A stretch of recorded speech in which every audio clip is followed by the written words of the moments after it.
Shalom teman-teman, selamat datang di podcast mini kami. Saya Dita bersama teman-teman saya Sofia, Arung, dan Ita akan mengajak kalian merenungkan satu hal penting dalam kepemimpinan, yaitu mengapa dunia butuh pemimpin yang mau mendengar. Di tengah dunia yang semakin bising dengan opini, media sosial, dan informasi yang datang, bertubi-tubi kemampuan mendengar justru menjadi semakin langka. Padahal itulah kunci seorang pemimpin yang berdampak. Saya Arum dan saya akan membagikan sebuah kisah. Saya pernah bertemu dengan seorang pemimpin gereja yang sangat dihormati. Ternyata bukan hanya karena ia hebat berkhotbah, tetapi karena ia mendengarkan, ia tahu kapan harus diam, kapan harus mendengarkan keluhan, dan kapan untuk memberi tanggapan.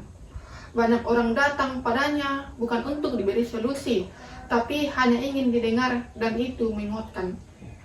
Saya Sofia, kisah itu mengingatkan saya pada teladan Yesus. Dalam Alkitab, Yesus sendiri pun sering mendengar orang-orang sebelum ia bertindak. Ia mendengarkan Bartimeus yang buta, perempuan Samaria, bahkan murid-murid yang takut.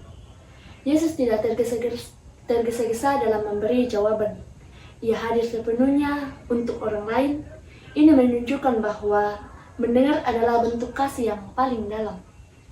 Saya Ita, dunia saat ini penuh dengan pemimpin yang hanya ingin didengar, bukan mendengar.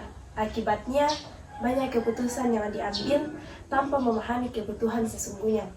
Seperti yang tertulis dalam kitab bahwa, jika seseorang memberi jawab sebelum mendengar, itulah kebodohan dan kecelaannya.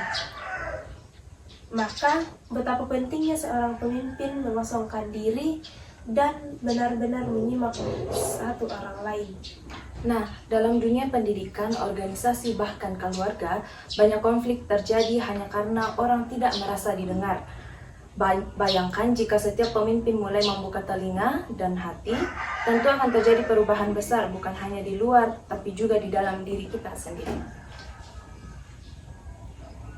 Kadang kita sendiri ingin menjadi pemimpin, tapi lupa bahwa mendengar adalah bentuk pelajaran.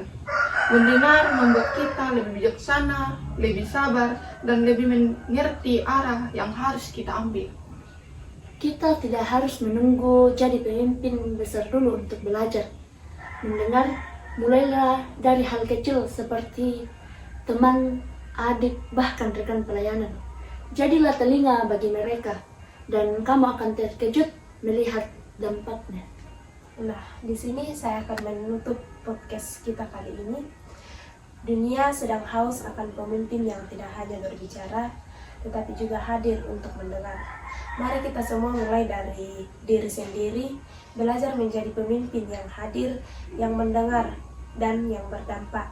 Terima kasih sudah mendengarkan podcast kami. Tuhan memberkati. See you.